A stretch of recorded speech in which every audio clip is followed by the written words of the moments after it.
Hola, buenas noches ya a todos, ¿cómo están? Muchas gracias a quienes se conectaron en este segundo día de nuestro mini simposio temático, en esta ocasión de San Valentín. Para hoy tenemos tres increíbles charlas vamos a empezar con VIH, luego seguiremos con ITU postcoital y terminaremos con una charla de la doctora Salomé Cardona, ya terminando su especialidad en psiquiatría, que nos hablará sobre neurobiología del enamoramiento. Las charlas están muy buenas, esperamos que las disfruten. Recuerden que si tienen alguna pregunta, alguna duda o algo que aportar, pueden abrir el micrófono al final de cada charla o hacerlo en cualquier momento en los comentarios. Muchas gracias a todos por apoyarnos, por conectarse y esperamos que les guste todo. Vamos a arrancar con el estudiante Juan Carlos Ibarra, décimo semestre, que nos hablará sobre VIH. Adelante. Hola, buenas tardes. ¿Me escuchan? Sí. Bueno, buenas tardes o buenas noches para todos. Mi nombre es Juan Carlos Ibarra, yo soy estudiante de medicina décimo semestre y el día de hoy voy a hablarles, digamos que de manera sucinta, de la profilaxis pre y postexposición para VIH. Investigando sobre este tema me di cuenta de que es un tema bastante novedoso, es un tema ladrilludo, si se puede llamar así. Como veremos más adelante, hay muchas siglas, hay muchas indicaciones, pero pues traté de hacerlo lo más conciso posible y espero que ustedes puedan llevarse algo útil para su práctica. Eh, Bueno, entonces este es el índice que voy a seguir el día de hoy. Voy a hablarles un poco sobre el panorama actual del VIH, básicamente para entender dónde estamos hoy en términos epidemiológicos y por qué esta condición sigue siendo un problema de salud pública a nivel mundial. Luego voy a hablar sobre las estrategias actuales que tenemos para prevenir esta infección, que son la profilaxis preexposición, postexposición y la terapia antirretroviral como prevención, bajo el concepto de es igual a U, del que hablaré después. Digamos que después me voy a enfocar en quiénes específicamente deben recibir esta terapia, la profilaxis preexposición, cuáles son los esquemas disponibles a día de hoy. Hablaré un poco, no mucho, porque no es, digamos que el motivo de la charla, sobre los mecanismos de acción. También les mencionaré las indicaciones de la profilaxis postexposición, cuáles son los esquemas recomendados a día de hoy y finalmente daré algunas conclusiones para el cierre. Entonces, digamos que yo les quise traer esta imagen para entender por qué hablamos de este tema. Entonces, yo creo que es importante dimensionar el problema y es que en esta diapositiva, como ustedes pueden ver, hay cuatro mapas que van a mostrar la distribución global del VIH desde diferentes, digamos que aristas de epidemiología. Entonces, en el mapa superior izquierdo vemos la prevalencia, que es el número total de personas que viven con VIH en cada país. Ustedes vean cómo una gran parte de la prevalencia se ubica en el África subsahariana. Vean ustedes como, por ejemplo, en Sudáfrica y en África Oriental hay una gran cantidad de casos de VIH. Vean ustedes también cómo en la India vemos también una gran carga de esta enfermedad. En el mapa superior derecho, nosotros vemos las muertes relacionadas con esta condición. Y digamos que la mayor carga de la mortalidad también se concentra nuevamente en el África subsahariana, en Sudáfrica y en el África Oriental. Vean ustedes que nuevamente aparece la India y lo que llama la atención es que en Asia y Europa Central, miren cómo Rusia presenta también una muy grande cantidad de muertes asociadas al VIH. En el mapa inferior izquierdo vamos a observar la incidencia, que es el número total de nuevas infecciones año a año. Nuevamente, para variar, África subsahariana concentra el mayor número de casos. Digamos que en América del Sur sobresale Brasil. Nosotros nos encontramos, miren aquí a Colombia, digamos que en un punto intermedio. Y finalmente, quiero comentarles cómo es la situación a nivel actual en cuanto a la cobertura de la terapia antirretroviral en porcentajes. Entonces, aquí vemos cómo afortunadamente también en África han avanzado en la cobertura con esta terapia. Vemos como, por ejemplo, en Australia también manejan muy bien esta cobertura y en América del Norte, en Canadá y en Estados Unidos. Pero entonces, ya si traducimos o aterrizamos esos mapas a cifras, digámoslo así, un poco más concreta, vamos a entender mucho mejor el impacto. Y es que actualmente cerca de 39 millones de personas a nivel mundial viven con VIH y afortunadamente cerca de 30 millones de ellas reciben tratamiento antirretroviral. Digamos que el impacto de la prevención y el tratamiento ha sido bastante contundente, diría yo, puesto que las nuevas infecciones han disminuido, como ustedes pueden ver ahí, en 59% desde el pico en el año 1997. Asimismo, es muy importante mencionar que las muertes han caído cerca de un 69% desde el año 2004 y que la mortalidad por tuberculosis asociada a VIH también ha disminuido en un 68%. Entonces, ¿cuál es el mensaje que nos deja esta diapositiva? Que el tratamiento a día de hoy ya no solo es orientado a controlar, digamos que la carga viral, sino a reducir complicaciones oportunistas y la mortalidad asociada a esta condición. En esta diapositiva, digamos que vemos el nivel de control actual en cuanto a la cascada de atención.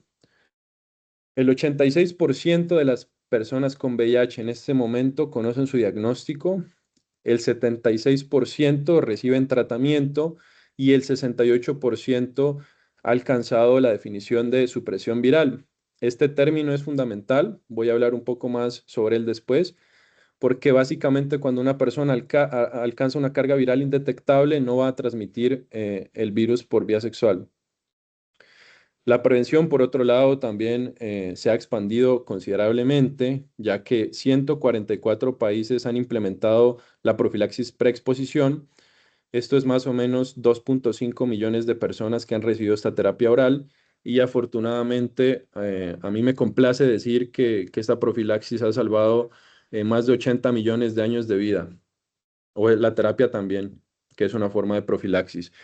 Entonces, bueno, ya todos en este punto nos preguntaremos qué herramientas tenemos hoy para prevenir el VIH. Básicamente son tres. En primer lugar está la profilaxis preexposición o PrEP.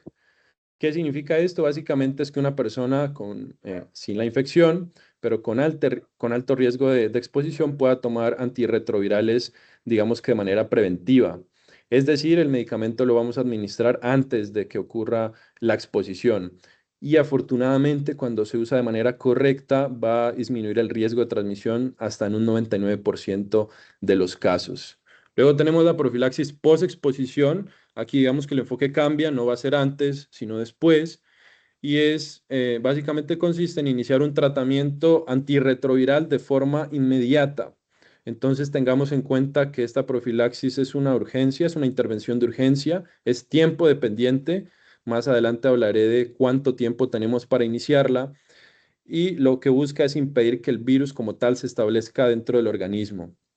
Y finalmente, una de las terapias más poderosas que tenemos y en las que más hemos venido trabajando es el tratamiento como prevención, que se resume en el concepto U es igual a U.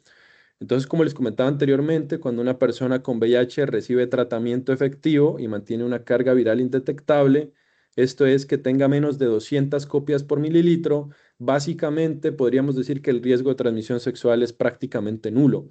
Entonces, podemos afirmar con total seguridad que indetectable significa ser intransmisible. En resumen, el PrEP protege antes, perdón, el PEP actúa después y el tratamiento continuo protege siempre. Entonces, ahora la pregunta clave es, ¿quién debería recibir la profilaxis preexposición?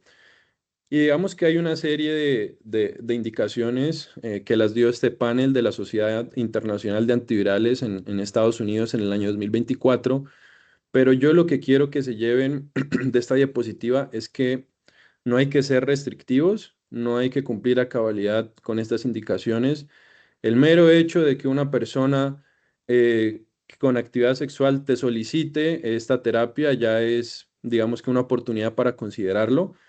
Entonces, el principio general es amplio y centrado en la persona.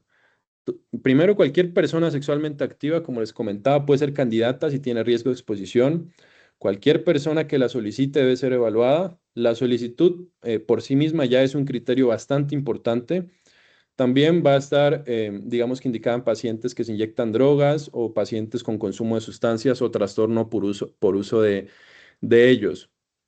Ahora, si miramos con mayor detenimiento a ciertas poblaciones que tienen una mayor incidencia de VIH, pues vamos a encontrar unos grupos donde quizá el beneficio sea un poquito más alto. Entonces, en primer lugar, digamos que este panel recomienda que los hombres cis, las personas trans y no binarias que tienen sexo con hombres cis deberían ser consideradas, asimismo como los jóvenes y adolescentes de 24 años o menos. Tercero, personas con parejas que provienen de regiones de alta incidencia, como por ejemplo lo vimos África subsahariana, India, Rusia. En cuarto lugar, personas que ejercen o participan sexo transicional. Digamos que el sexo transaccional, perdón, es un eufemismo para referirse a las personas que trabajan en esto de la sexualidad, que son trabajadores sexuales. Y digamos que personas que se inyectan drogas y finalmente personas privadas de la libertad y sus parejas. Entonces, mensaje importante de esta diapositiva, la profilaxis no es una estrategia restrictiva, es dirigida a personas con un riesgo, digamos que importante de exposición. Aquí ya entramos en materia, entonces voy a hablarles sobre los esquemas disponibles de profilaxis preexposición a nivel mundial en este momento. Entonces, digamos que lo que quiero que sepan es que existen dos tipos. El esquema que es diario y a demanda. Y además vamos a tener una opción, digamos que inyectable, que es el cabotegravir intramuscular de acción prolongada.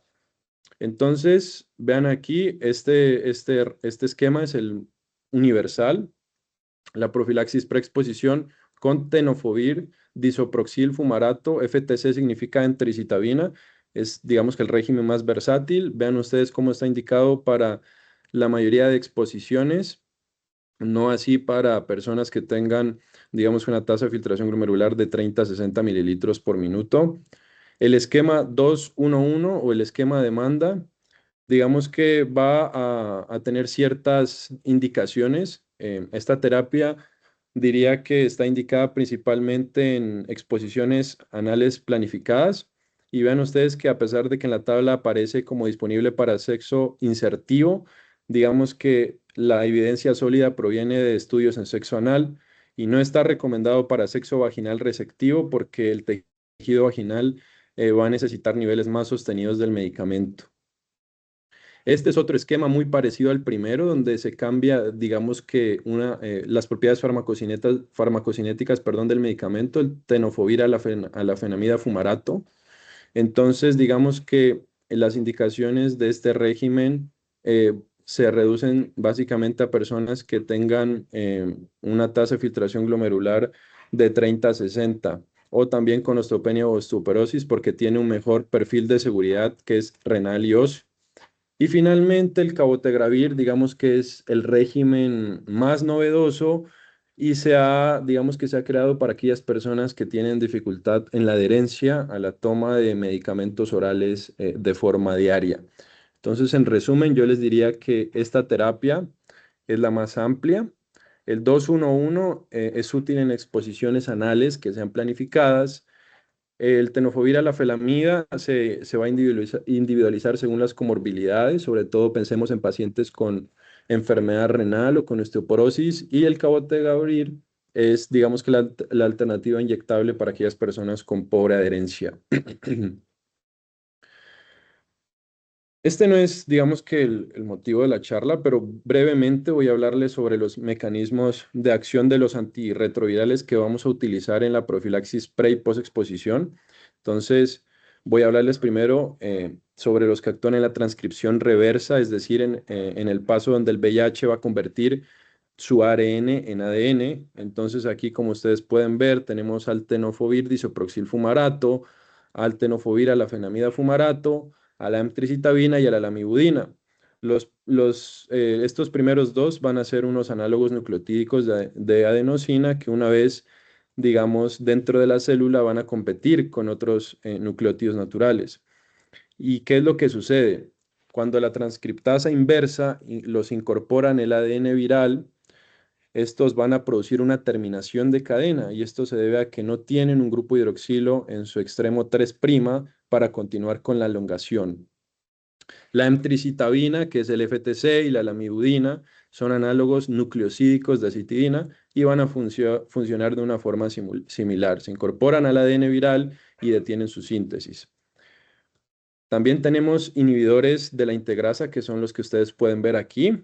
Estos van a bloquear una enzima muy importante, que es la integrasa, la responsable de insertar el ADN viral en el genoma de la célula huésped. Al inhibir este paso, por ejemplo, medicamentos como el cabotegravir, el dolutegravir y el bictegravir son dos medicamentos que vamos a utilizar en la terapia postexposición. Entonces, esto lo que hace es que el virus no pueda establecer una infección productiva ni replicarse. Es importante, muchachos, que sepan que antes de iniciar la profilaxis preexposición y posexposición, nosotros debemos hacer una evaluación de laboratorios para descartar la infección por VIH y pues permitir identificar además comorbilidades relevantes como otras infecciones de transmisión sexual. Entonces, antes de iniciar PrEP, las guías recomiendan que uno debería realizar una prueba antígeno anticuerpo de cuarta generación en los 7 días, idealmente previos al inicio de la profilaxis.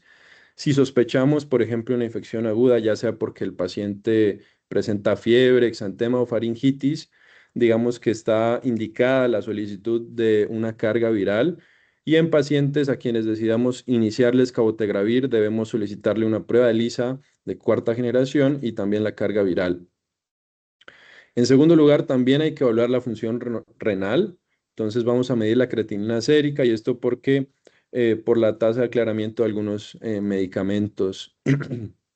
También digamos que va a ser indispensable evaluar la hepatitis B, ya que pues uno de los medicamentos antirretrovirales, que es el tenofovir, va a tener actividad contra este virus y la suspensión de este medicamento puede causar su reactivación.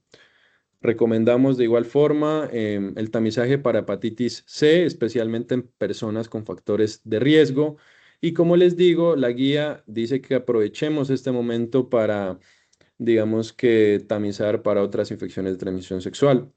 En toda mujer de edad fértil debemos realizar una prueba de embarazo antes de iniciar. En el caso de la profilaxis postexposición, las guías recomiendan también hacer un diagnóstico de VIH, ya sea con una prueba rápida o una ELISA de cuarta generación. Y si es negativa, deberíamos iniciar en teoría en la profilaxis de manera inmediata.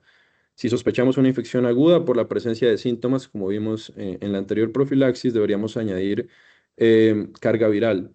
Pero este es, digamos que un punto discutible porque la guía también recomienda que a pesar de que no dispongamos de estas pruebas o no conozcamos el resultado de ellas, deberíamos iniciar en todo caso la profilaxis postexposición. No deberíamos no administrarla simplemente porque no contamos con los resultados. También, de igual forma, se solicita pruebas para hepatitis B y la función renal por regímenes como el tenofovir. Entonces, hablemos un poquito de la profilaxis preexposición diaria. Entonces, el esquema más utilizado, como les comentaba, es el tenofovir disoproxil fumarato emtricitabina. El esquema de inicio es, digamos que simple. Vamos a iniciar con una dosis doble el primer día y vamos a seguir de un comprimido diario. La protección que ofrece este medicamento es bastante alta cuando la adherencia es adecuada, evidentemente. Entonces, en términos de eficacia, pudiéramos decir que con 4 o más dosis a la semana alcanzamos una alta protección, tanto para exposiciones rectales y vaginales, e incluso con 2 o más dosis en la semana en exposiciones rectales, digamos que la reducción del riesgo puede ser del 70 a 90% aproximadamente, como ustedes pueden ver aquí abajo. La alternativa es el tenofovir alafenamida. Básicamente es el mismo medicamento que el tenofovir disoproxilo, solo que tiene unas modificaciones farmacológicas que alteran su farmacodinamia. Y eso hace que su uso deba limitarse a ciertas personas, como por ejemplo hombres cisgénero y a personas cuyas exposiciones no incluyan el sexo vaginal receptivo. Digamos que el beneficio de esta terapia es que se prefieren pacientes que tengan una depuración de creatinina baja de 30 a 60 mililitros o que tengan osteopenia u osteoporosis porque tienen un mejor perfil renal y óseo en comparación con el tenofovir disoproxilo. Hablemos un poquito sobre el segundo tipo de profilaxis preexposición, que es la PrEP a demanda o esquema 211. Este esquema está recomendado básicamente para hombres cisgénero, para otras personas.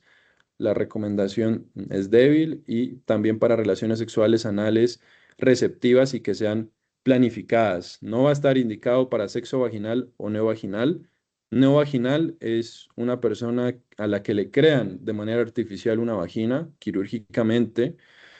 Em, digamos que tampoco está indicada para la prevención exclusiva en uso de drogas inyectables, ya que no hay estudios que respalden su uso.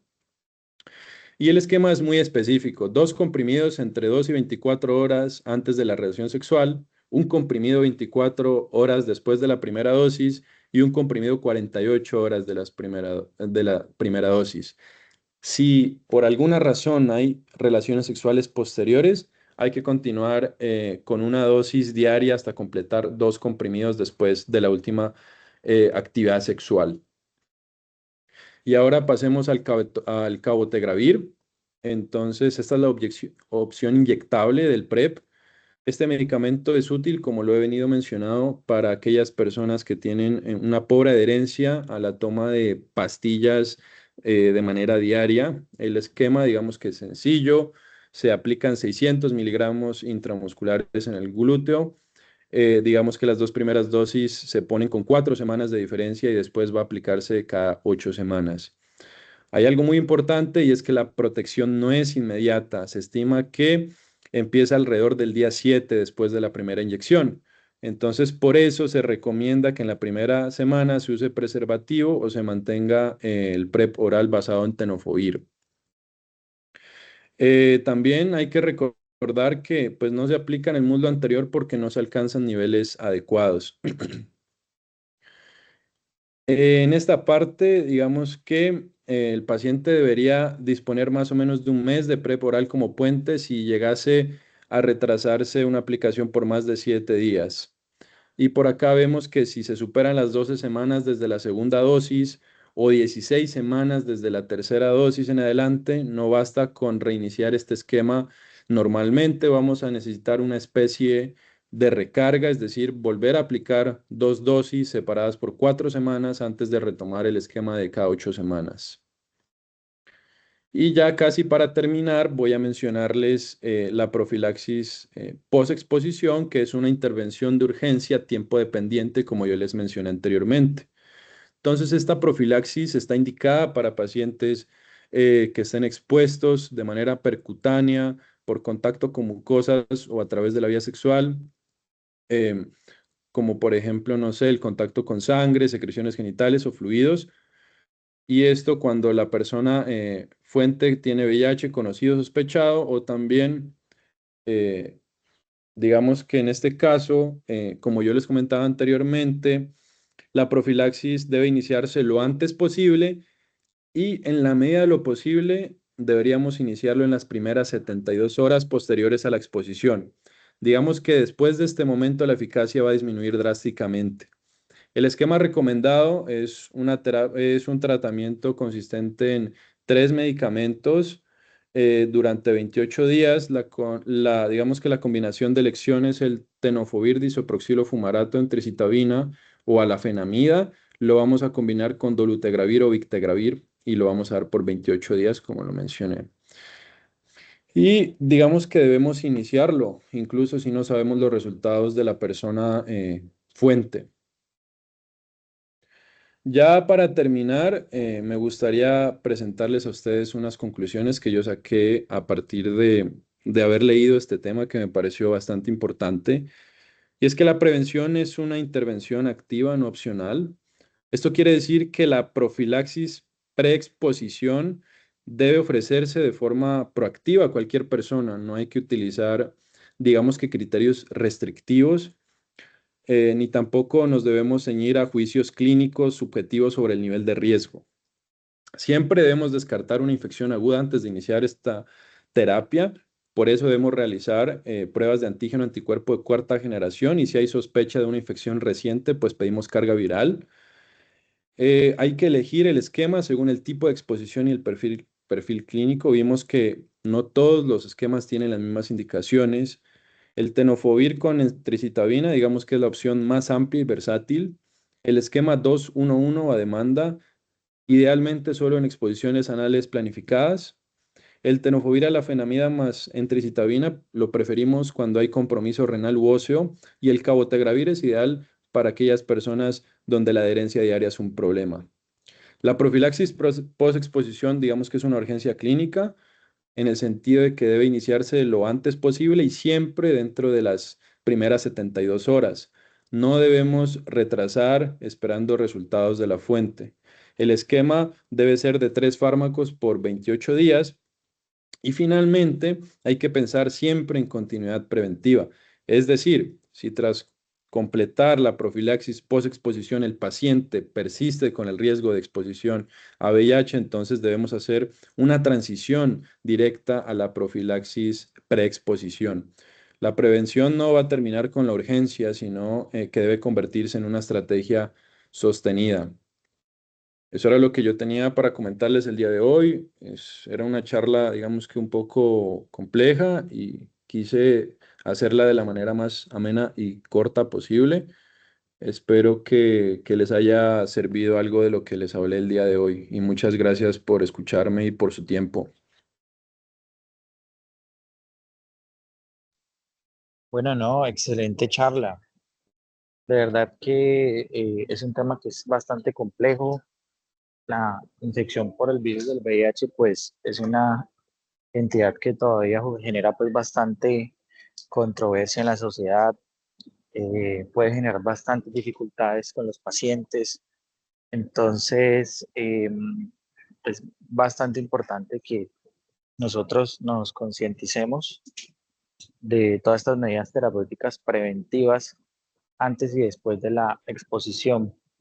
Importante, pues como lo dijo Juan Carlos, el periodo de seguimiento después de la exposición tiene que ser estricto. El paciente, incluso si sus primeras pruebas son negativas, tiene que quedar en un seguimiento de pruebas seriadas cada primero, tercero y sexto mes después de la exposición y de ahí en adelante pues si sigue teniendo el factor de riesgo. Y esto se hace porque pues recuerden que las pruebas pueden tener periodos de ventana y puede haber pacientes que desarrollen los anticuerpos más tardíamente. También importante, lo mencionó Juan Carlos, recuerden que la idea es prevenir la infección y prevenir más que todo que los linfocitos que se encuentran en los ganglios se infecten, que ese es uno de los principales determinantes cuando ya se desarrolla la enfermedad de desenlaces adversos y de peor pronóstico. Entonces, entre más tiempo pase, más linfocitos van a haber infectados y va a ser peor. No sé si de pronto en el chat alguna persona tenga alguna pregunta. Yo creo que Juan Carlos lo explicó muy bien, lo felicito, como siempre. Una exposición bastante completa y muy bien sintetizada. Doc, una pregunta. Sí, cuenta. ¿Esos esquemas Bueno, los puede mandar como un médico general o se necesita como remisión a un claro, pues hay programas de sexualidad, digamos que en el sector más que todo público, las EPS tienen esos programas donde atienden pacientes, hay programa de VIH y hay otros programas donde pues se le da la prevención primaria a los pacientes y las pruebas. En teoría, pues eso lo puede mandar un médico general. El problema es que los médicos, no solo los generales, sino que también los especialistas, no estamos concientizados de cómo se formulan estos medicamentos, qué pruebas hay que hacer, cada cuánto. Entonces, pues por puro desconocimiento termina pues habiendo un mal manejo de los pacientes. Lastimosamente, realmente, o si no es un médico de un programa de VIH o un médico infectólogo, pues experto en el tema, pues rara vez esto se formula, pero pues no es la idea. Pero sí, un médico general lo puede formular, claro que sí. Ok, gracias. ¿Alguna pregunta más? Bueno, si no hay más preguntas, seguimos con la charla de la estudiante, bueno, interna ya, Sofía Torres, que nos va a hablar de ictus poscoital. Adelante, Sofía.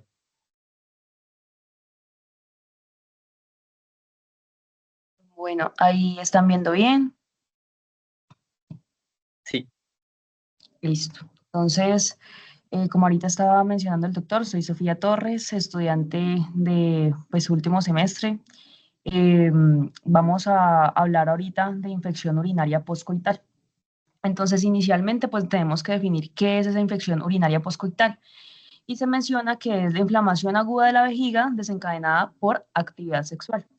Es un tipo de cistitis no complicada, pero su naturaleza pues recurrente va a afectar la calidad de vida y la salud sexual de principalmente las mujeres. Y los síntomas para definir qué es secundaria la actividad sexual tienen que aparecer entre 24 y 48 horas después de mantener relaciones sexuales. Este tiempo puede variar, pero generalmente siempre se describe entre 24 y 48 horas. Tenemos una patología clave para poder definir, digamos que la aparición de este tipo de cistitis recurrente. Y es que el coito en sí va a facilitar el ascenso de patógenos entéricos por la uretra hacia la vejiga. Entonces, esencialmente dijimos que se presentaba en mujeres porque presentan una uretra pues mucho más corta que los hombres. Las mujeres pues presentan una uretra de más o menos 4 centímetros frente a los hombres que son aproximadamente 20 centímetros. Y como mencionamos, pues el mismo coito va a favorecer o va a servir como un pistón biológico, favoreciendo el movimiento ascendente desde el vestíbulo hacia la vejiga de pues ciertas patógenos entéricos. Principalmente, casi que en el 80% de las veces va a ser por Enterobacter, pues E. coli, Escherichia coli. ¿Listo? Entonces, también vamos a ver acá en esta imagen, pues uno de los principales factores de virulencia que tiene la E. coli, que va a ser la fimbria tipo 1, con su film H.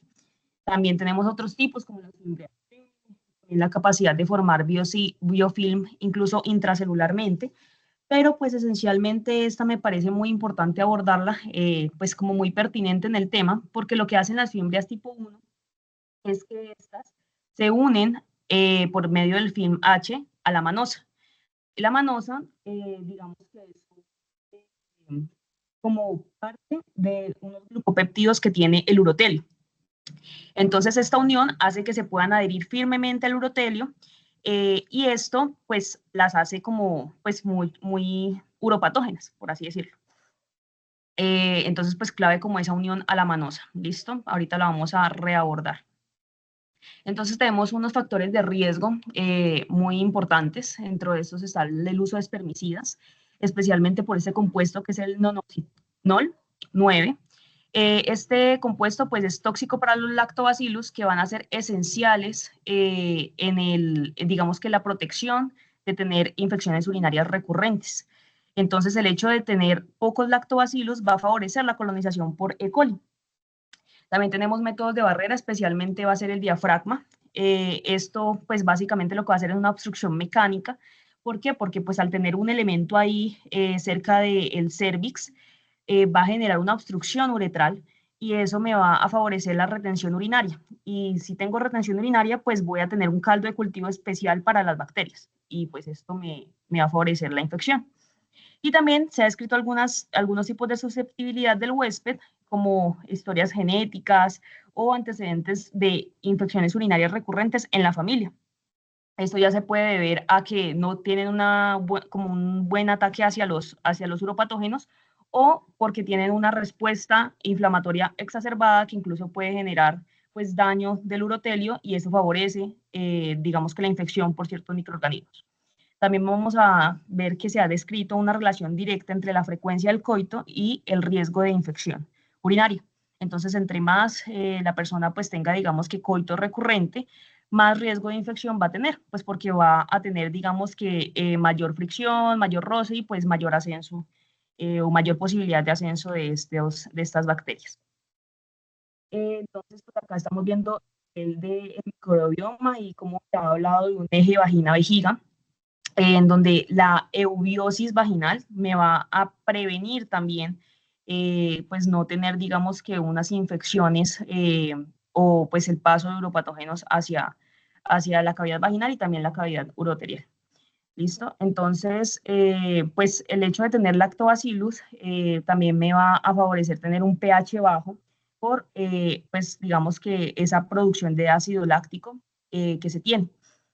Y entonces, pues, por el contrario, pues vemos que si no se tiene, pues va a tener un pH alto y esto pues me va a favorecer la colonización de enterobacteriáceos, entre ellos pues la Escherichia coli. Ya sabemos también acá que el hecho de tener pues sexo también me va a favorecer por el mismo semen pues una reducción de los lactobacillus, porque pues esto también altera el pH. Y también pues la menopausia porque disminuye el glucógeno. Y el glucógeno, digamos que es esencial para, pues digamos que estos lactobacilos. También tenemos pues los tratamientos de los episodios agudos, pues de cualquier infección urinaria. Entonces tenemos como primera línea la fosfomicina, pues, sobre 3 gramos, que simplemente es en dosis única. Entonces pues eso es muy bueno para que las pacientes que no sean tan adherentes a, digamos que, pues tomar antibióticos, pues simplemente tienen que tomar un sobrecito y ya con eso tienen. Y la nitrofurantoína, que se utiliza generalmente 100 miligramos cada 12 horas, esta pues durante 5 a 7 días, esencialmente 5 días, y pues es muy buena y digamos que nosotros la vemos que se utiliza bastante para tratar infecciones urinarias porque es excreción principalmente renal y eso hace que haya altas concentraciones en orina y tampoco afecta pues digamos que el resto de bacterias que se pueden presentar a nivel intestinal generando resistencias. Entonces, pues es una opción buena, digamos, para las infecciones urinarias.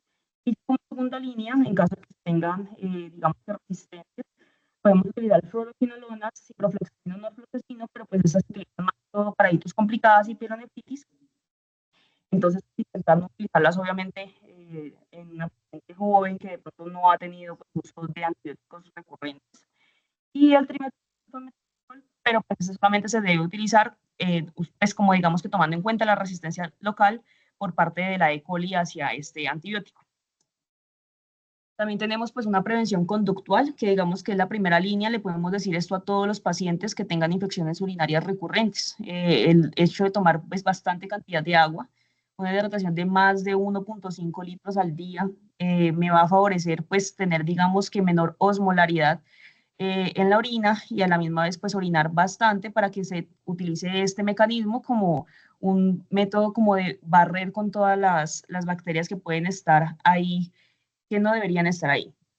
También el lavado hidrocinético, que pues es literalmente tener una micción postcoital inmediata, también utilizar ese barrido mecánico de la misma micción. Y también la higiene y la lubricación. Esencialmente se ha hablado de unos lubricantes a base de agua, que digamos que son los que mayor rendimiento tienen. Y pues la higiene que pues esencialmente la verdad pues como que la higiene que tú debes tener pues en la parte vaginal es pues simplemente agua. Si pues se van a utilizar jabones, de pronto pues que sean unos jabones pues digamos pues lo menos lesivos posibles para la parte del pH, todo eso, que tengan un buen equilibrio y evitar sobre todo las dosis vaginales, pues esto es incluso contraproducente. Y tenemos la profilaxis antibiótica postcoital. Entonces, pues digamos que esto es algo que ha escrito, la verdad, bastante viejo, y es el hecho de utilizar una dosis única de algunos de esos antibióticos que están viendo ahí, entre las pues como 2 horas después del coito. Digamos que esto pues tiene una alta eficacia, pero pues dentro de todo estamos tomando pues antibióticos y de forma recurrente. Por eso, pues, digamos que no es algo muy prometedor para hacerlo, pues, como tan seguido, a menos que sea, digamos, que no me haya servido ningún otro tipo de método. ¿Listo? Pues también se considera que se debe reevaluar la profilaxis cada 6 a 12 meses para definir si el paciente realmente sigue necesitando este uso de antibiótico tan recurrente. Entonces, pues acá tenemos un estudio, vamos a hablar pues de algunos estudios que sustenten, digamos que lo que yo les estoy diciendo para que pues veamos como, digamos que qué dice la evidencia actual sobre esto. Entonces, como les dije, digamos que esa profilaxis antibiótica postcoital es algo que se describe desde mucho tiempo atrás, miren, 1990. Acá básicamente pues es un ensayo clínico aleatorizado doble ciego controlado con placebo, en donde lo que hicieron fue pues administrar trimethoprim sulfametoxazol pues postcoital para las personas que tuvieran hitos recurrentes y pues efectivamente sí tuvieron un descenso de 3.6 infecciones al año, pasaron a 0.3 infecciones. Entonces, pues podemos decir que la profilaxis antibiótica reduce drásticamente las tasas de infecciones y pues es altamente tolerada por los pacientes, pero recordemos que siempre pues, estamos tomando antibióticos y pues eso genera más resistencia bacteriana. También tenemos otras alternativas que son profilaxis no antibióticas. Estos pues ya digamos que son basados en estudios un poco más novedosos. Entonces tenemos el arándano, los estrógenos tópicos, que estos digamos que se van a utilizar en pacientes posmenopáusicas. Y también los probióticos, también la manosa. Entonces vamos a comenzar a ver cómo que dice la evidencia sobre esto. Tenemos pues los arándanos rojos, que pues digamos que acá les traje este estudio, realmente es un metaanálisis de 50 ensayos controlados aleatorizados, que pues en general estudiaron 8.357 pacientes, en donde vieron resultados positivos para mujeres con hitos recurrentes, que digamos que es esta población que estamos estudiando en estos momentos, con un RR de 0.74. En niños también se vio pues un beneficio y en pacientes post-intervención. Entonces, pues acá básicamente lo que vieron es que digamos que puede ser prometedora para estos grupos poblacionales, pero nunca podemos decir que esto se va a utilizar para tratar infecciones activas, porque es esencialmente profiláctico, ¿ya? Para inhibir la adhesión de la E. coli a la vejiga. ¿Listo? Después de eso, pues ya estamos hablando del estrógeno vaginal. Eso es pues para pacientes que sean hipoestrogénicas, es decir, que estén esencialmente.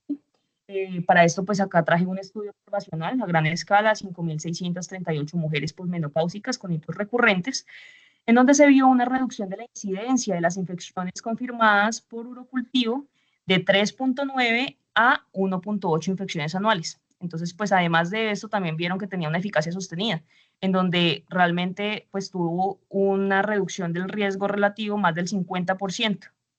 Esto pues con uso de cremas o anillos vaginales con estrógenos. Entonces, pues esto digamos que es muy bueno, también ayuda pues a la parte de esa pues digamos que colonización, porque pues favorece el estado pues, de ahí de los lactobacillus y reduce pues el pH vaginal, que es digamos que lo normal que deberíamos tener. Y con eso previene colonización por E. coli. También tenemos los probióticos, entonces bueno, de eso sí es un poco más controversial. Acá traje una revisión sistemática de 9 ensayos clínicos aleatorizados, en donde se pues, ven, digamos, que el uso de probióticos de cepas de lactobacillus, ahí pues están descritas exactamente cuáles, y realmente acá no se vio una diferencia significativa en la reducción de nuevas infecciones urinarias sintomáticas. Y si vemos pues el uso de probióticos versus antibióticos, pues vieron que los probióticos podrían ser una alternativa pues a los antibióticos profilácticos, pero no tiene una evidencia significativa en infecciones recurrentes. Entonces, pues decimos que el perfil de seguridad es bueno porque pues estamos evitando resistencias bacterianas, pero tenemos que seguir estudiando esto porque todavía no hay, digamos que algo que sea concluyente, que realmente me sustente el hecho de yo utilizar probióticos. Entonces, pues decimos que la evidencia es muy baja para afirmar que los probióticos previenen infecciones urinarias, son seguros, no generan resistencia y pues todavía tenemos datos insuficientes y pues sobre el consenso sobre qué cepas deberíamos consumir o tomar como probióticos, las dosis, las vías de administración correctas para poder garantizar una eficacia clínica. Y también traje a colación el uso de manosa. Como ahorita estábamos diciendo, fisiopatológicamente es muy bien sustentado pues, tomar manosa, porque digamos que lo que vamos a hacer es que vamos a unirnos a esas adhesinas film H de las fiembres tipo 1 de la E. coli. Entonces lo que vamos a hacer es básicamente hacer que la E. coli se llene de manosa y de esta forma sea fácil eliminarla por la orina.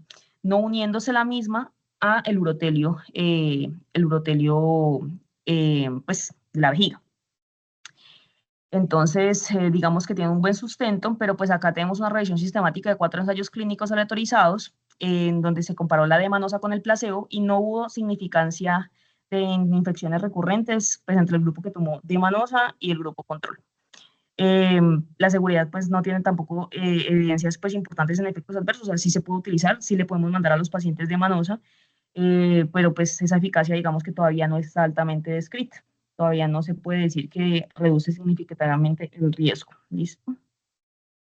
Y también tenemos algo nuevo que también se ha descrito, que es la inmunoprofilaxis. Es la vacuna MB140. Es una vacuna sublingual que lo que hace es, digamos que actuar ahí con el tejido linfoide asociado a mucosas de la parte pues sublingual. Esencialmente lo que hace es favorecer tanto la inmunidad innata, humoral y celular para, digamos que, combatir cualquier bacteria que esté asociada, pues, como a la parte de las mucosas. Digamos que estimulamos la mucosa sublingual, pero también vamos a ver un efecto en como mucosa, por ejemplo, también, pues, como de toda la parte genital. Entonces, pues es algo muy prometedor y ha mostrado una reducción de la recurrencia entre 54 y 80%. Y pues no genera resistencia antibiótica, como podría generar esa profilaxis antibiótica que estábamos diciendo. Entonces, acá les traje pues ese estudio clínico fase 3, esto es del 2022, en donde pues participaron 240 mujeres con infecciones urinarias a repetición. Esas se dividieron en 3 grupos. En el primero pues utilizó la vacuna por 3 meses, otro la vacuna por 6 meses y otro pues no utilizó vacuna, digamos que utilizó un placebo. En esta se vio que la mediana de episodios de infecciones urinarias cayó de 3, que fue lo que utilizó el placebo, a 0 en vacunados, tanto en los 3 como en los 6 meses, y también tuvieron más tiempo libre de enfermedad, de 56 a 58%, no tuvieron enfermedad en casi un año. Entonces, el 25% de las mujeres que utilizaron placebo sí lo tuvieron, que no tuvieron frente a eso. Listo. Entonces, listo. Y el retraso de la recurrencia, que pues la primera infección tardó 48 días en el grupo placebo frente a 275 días en mujeres ya vacunadas. ¿Listo? Entonces, pues la eficacia clínica ha sido hasta ahora descrita como sobresaliente, logrando proteger de forma duradera a las pacientes de una infección urinaria recurrente. ¿Listo? Es una alternativa pues bastante buena. Y acá ya les traigo como para concluir cómo deberíamos nosotros abordar esencialmente estas estrategias. Primero, pues siempre la primera línea es la educación y la conducta. También vamos pues a optimizarla en caso pues de grupos especiales como por ejemplo pacientes que ya estén en la menopausia, entonces estrógenos, o probióticos si los considero pues como una alternativa. Profilaxis no antibiótica como utilizar la D-manosa, no tiene ningún efecto deleterio, entonces podríamos usarla. La inmunoprofilaxis y después ya, si todo se me agota, utilizar antibióticos postcoitales. ¿Listo? Eso sería todo lo que les traje el día de hoy. Bueno, Sofía, ¿no? Excelente charla también, muy buena. Aprendí bastante esa parte de la prevención, de la evidencia de los arándanos y de esas otras nuevas medidas que están pues estudiándose. Es bastante novedoso. Yo quería solo como recalcar que hablamos pues de profilaxis en personas con hito recurrente. Y para usted hablar de que tenga hito recurrente, pues tiene que tener síntomas urinarios. Ese es uno pues de los principales errores que cometemos los médicos, y es que pacientes que tengan urocultivos positivos o los mismos pacientes piensan que tienen infección urinaria. Entonces, para eso, pues hay que hacer un muy buen interrogatorio, ver si hay síntomas irritativos, obstructivos, y aclararle a los pacientes que la orina turbia y la orina fétida no es un síntoma urinario. Ya partiendo de eso, si se cumplen los signos y síntomas clásicos, pues sí podemos hablar de hito recurrente y podemos pensar ya sea en tratamientos antibióticos profilácticos, pues como manejo médico clásico, o las otras medidas terapéuticas que nos dio Sofía. No sé si en el público haya alguna pregunta.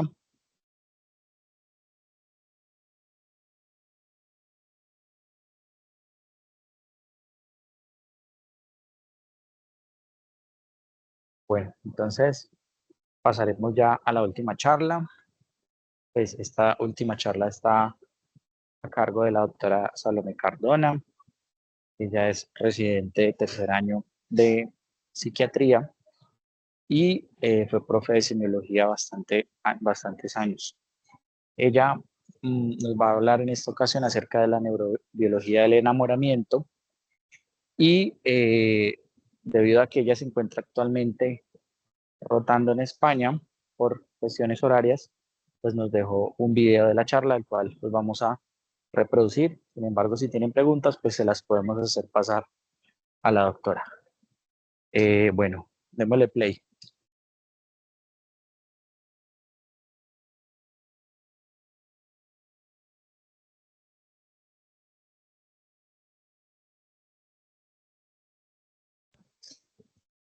Samuel, no se oye, yo creo que te toca activar el audio de cuando compartes pantalla, activar que comparta el audio también.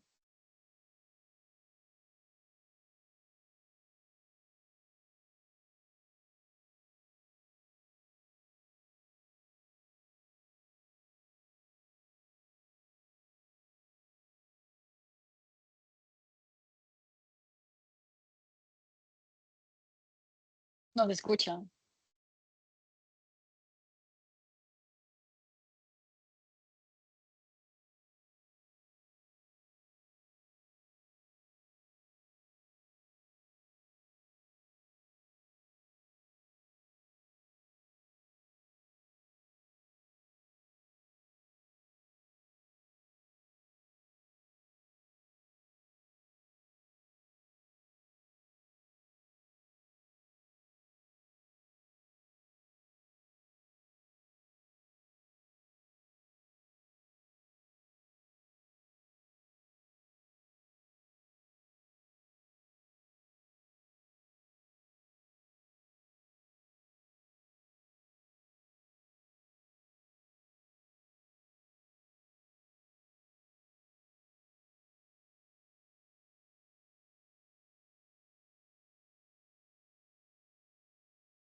Bueno, nos encontramos solucionando unos aspectos técnicos. Denos un momentico.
Denos un momento que vamos a compartirle el video a otra persona para transmitirlo.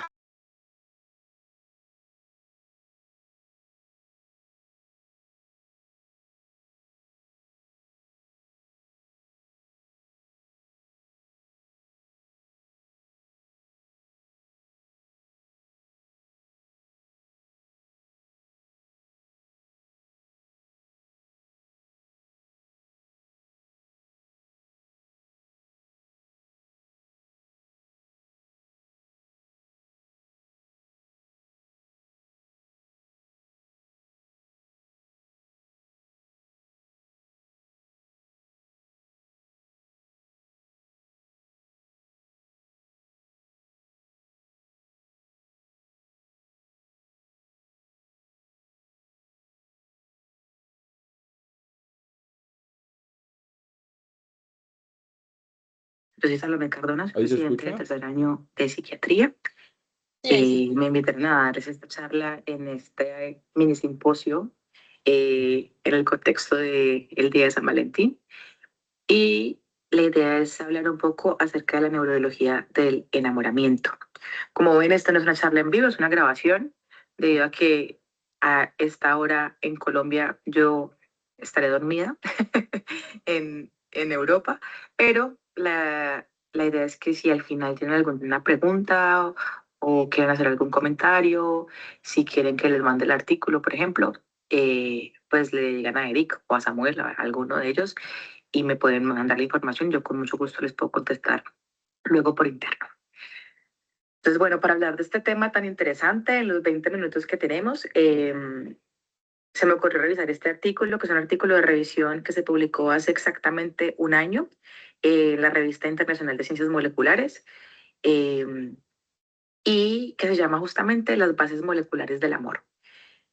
Entonces, bueno, para entender el amor desde esta perspectiva, que es la que nos compete como médicos, más allá de las ciencias sociales que lo podrán interpretar de otra manera, pues el amor de alguna manera funciona como un mecanismo, mecanismo que es complejo, que tiene inmersas muchas cosas a nivel biológico, que se da de forma natural y que es un mecanismo porque tiene una finalidad, y la finalidad es darle continuidad a la vida,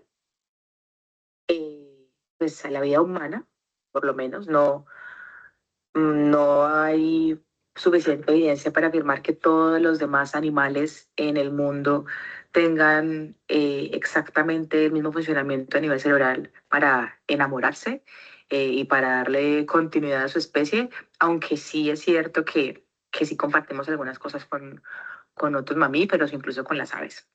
Es un lenguaje universal en todas las razas, no importa el origen, no importa el país de nacimiento, todos experimentan el amor de alguna manera.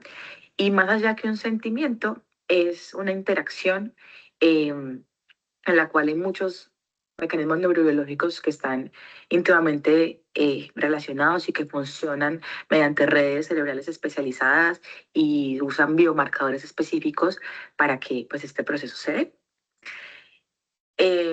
Para ir de forma ágil, podríamos entender el amor como una misma palabra que puede explicar tres momentos distintos o tres fases distintas. Digamos que se le podría llamar a esto una especie de evolución. Digamos que no es el mismo amor el que se siente al inicio de la relación que cuando ya se llevan años compartiendo, y dependiendo de la etapa del amor en la que se esté, pues van a verse implicados distintos neurotransmisores. Entonces, vamos a hablar de tres etapas.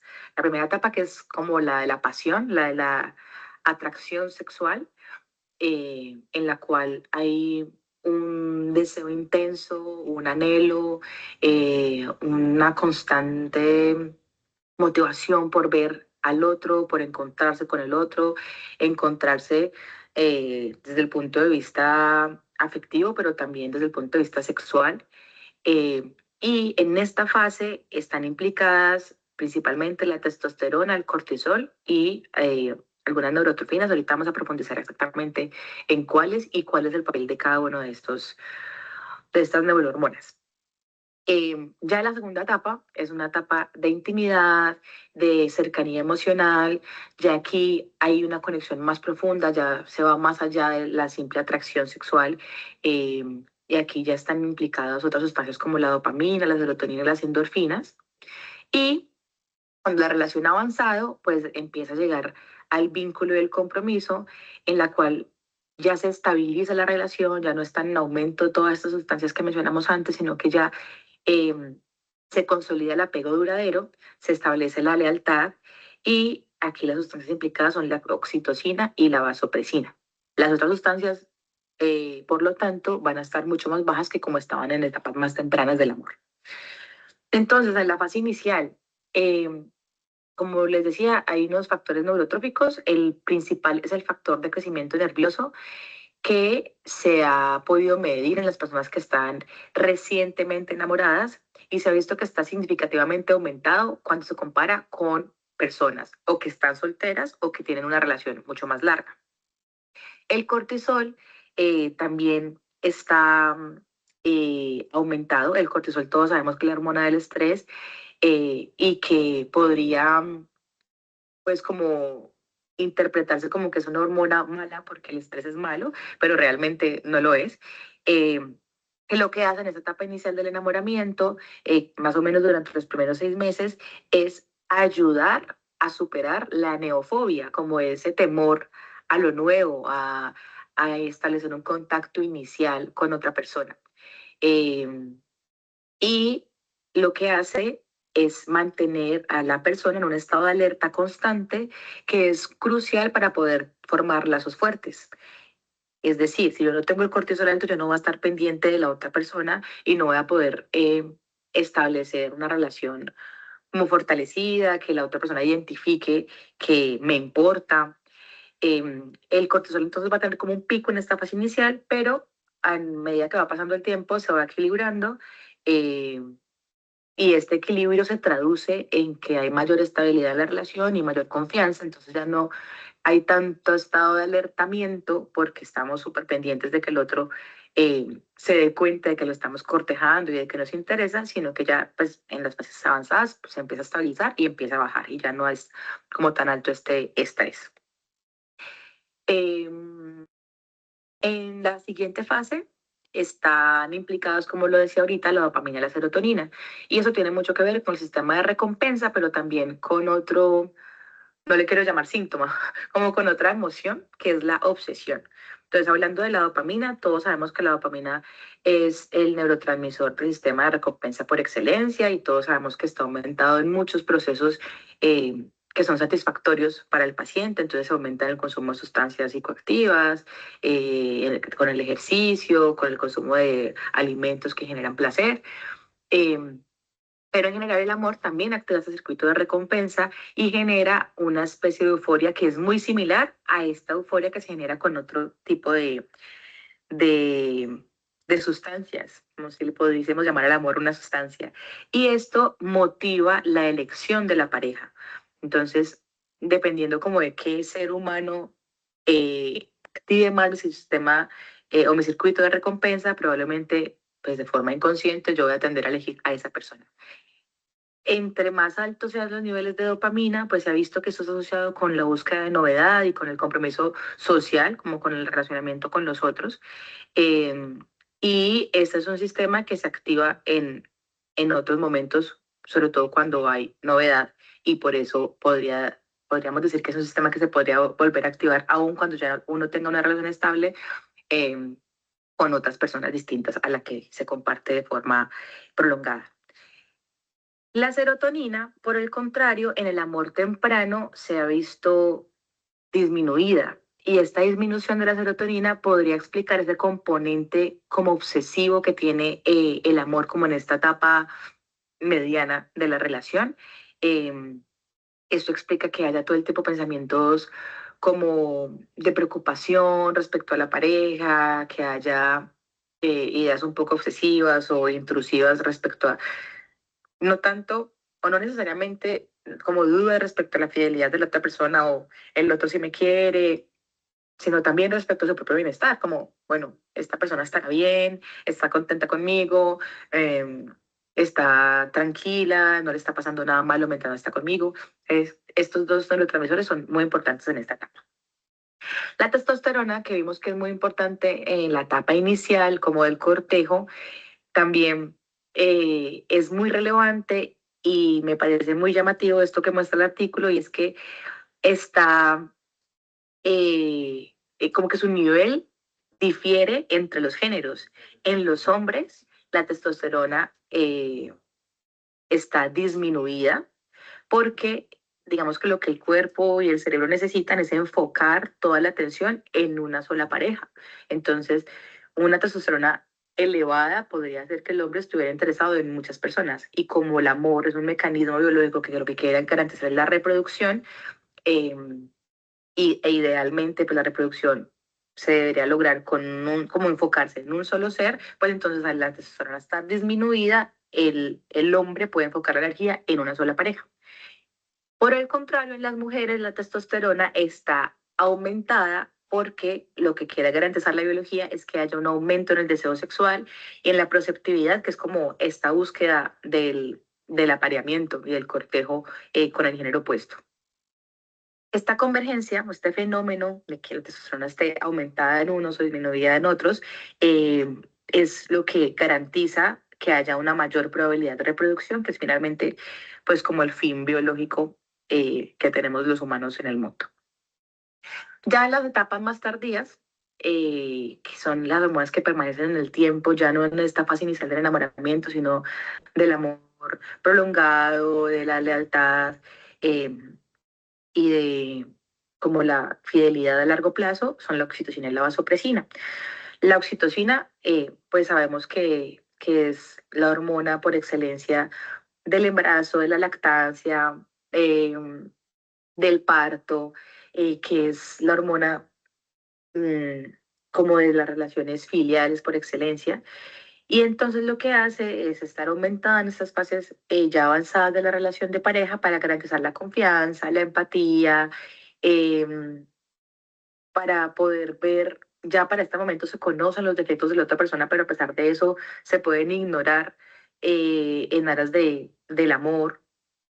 Los niveles altos de oxitocina se han relacionado con un mayor apoyo mutuo, con una mayor tendencia al contacto físico, a las caricias, a los abrazos, y también estudios han demostrado que las parejas que tienen una mejor calidad matrimonial tienen niveles altos de oxitocina. La vasopresina, por su parte, está también ligada a la fidelidad y a la monogamia. Principalmente se ha visto que los hombres que tienen una vasopresina más elevada, pues son más monógamos que los hombres que tienen una vasopresina más baja. Aquí entonces tenemos una tabla de este mismo artículo en la cual muestran las distintas moléculas implicadas en el amor, su efecto psicológico, en qué parte del cerebro están y cuáles son los receptores con los que interactúan.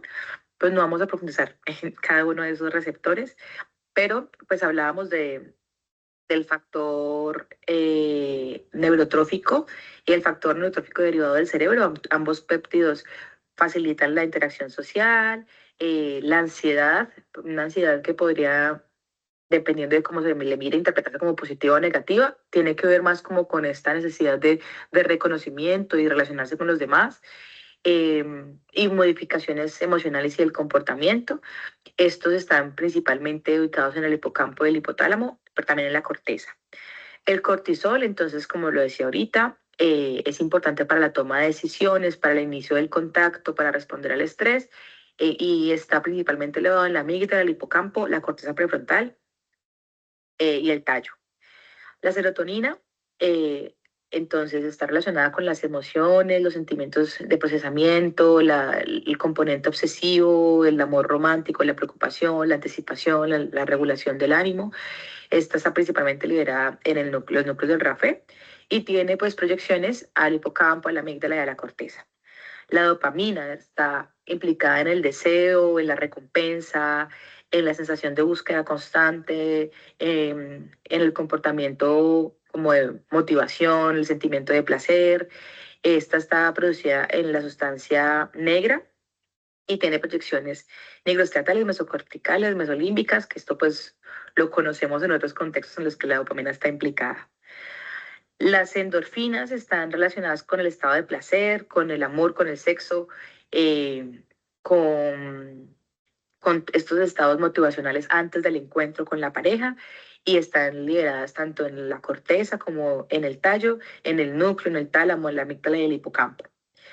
La testosterona, como lo decía ahorita, entonces contribuye al reconocimiento de las emociones y las expresiones, responde al estímulo sexual, ayuda a la toma de decisiones, a las expresiones faciales, y como lo veíamos, pues está liberada de forma diferenciada entre ambos géneros. Y bueno, ahí vemos, dependiendo de qué función o qué efecto fisiológico tenga esta hormona, pues en qué zona es la que se está liberando.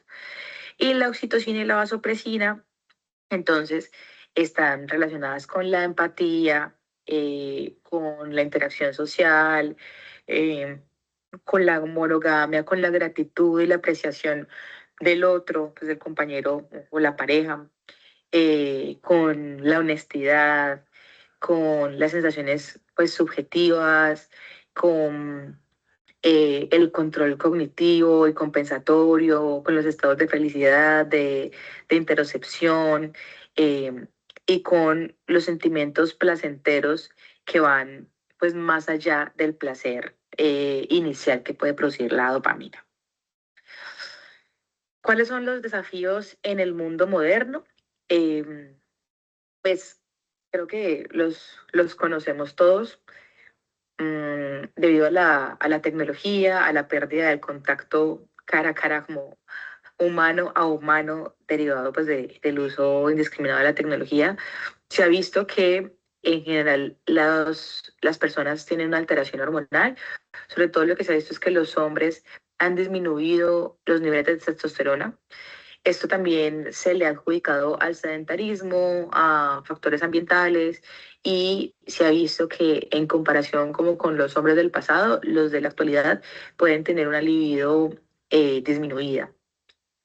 Y el uso excesivo de las redes sociales pues altera esta capacidad de conectar con los otros, porque ya hay una forma distinta de recompensa. Entonces esta fase inicial en la cual era importante el circuito de recompensa mediado por la dopamina, pues se ve satisfecho por otro tipo de interacciones no necesariamente físicas, no necesariamente sexuales.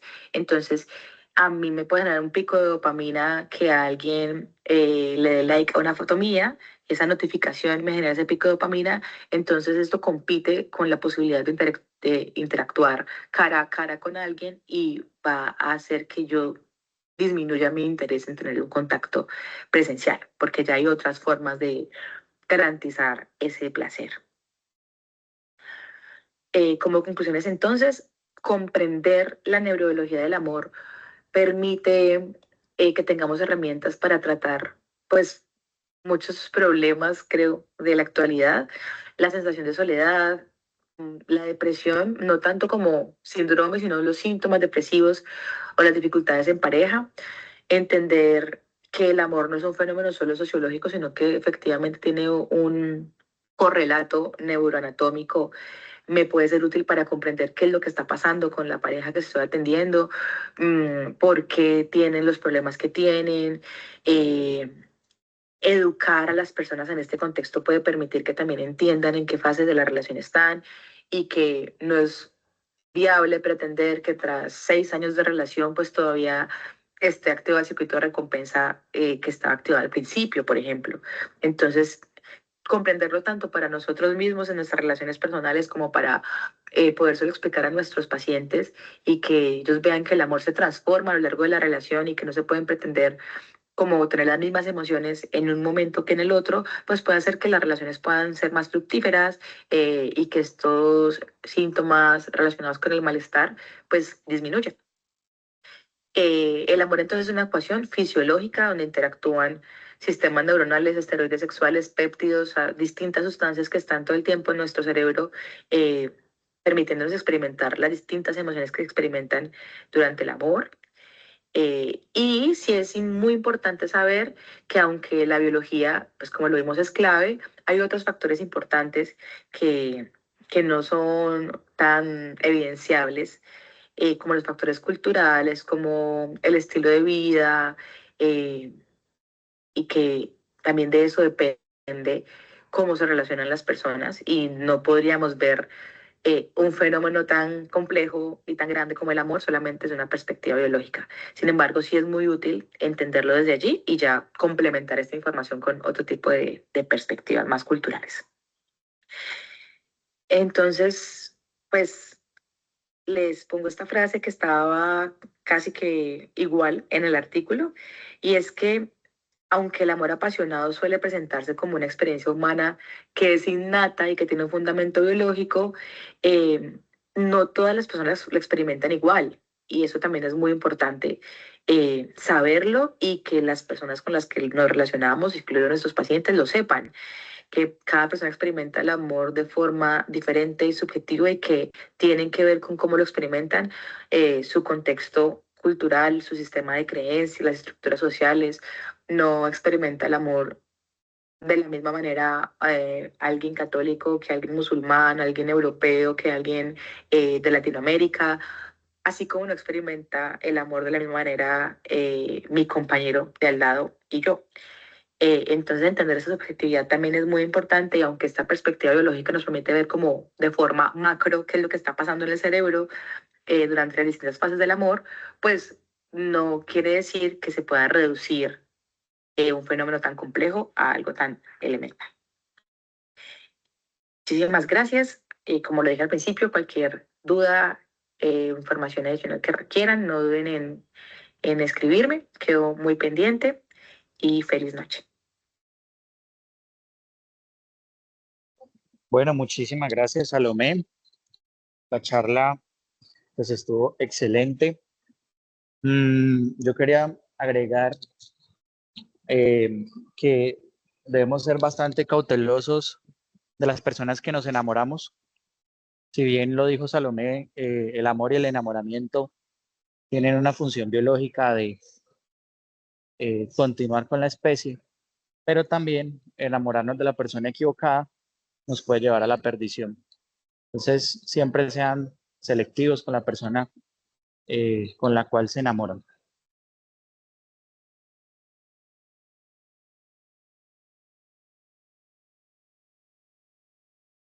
Damos entonces por terminado el simposio. Muchísimas gracias a todos los que se conectaron, a todos los expositores, y nos veremos en una próxima ocasión. Muchísimas gracias a todos.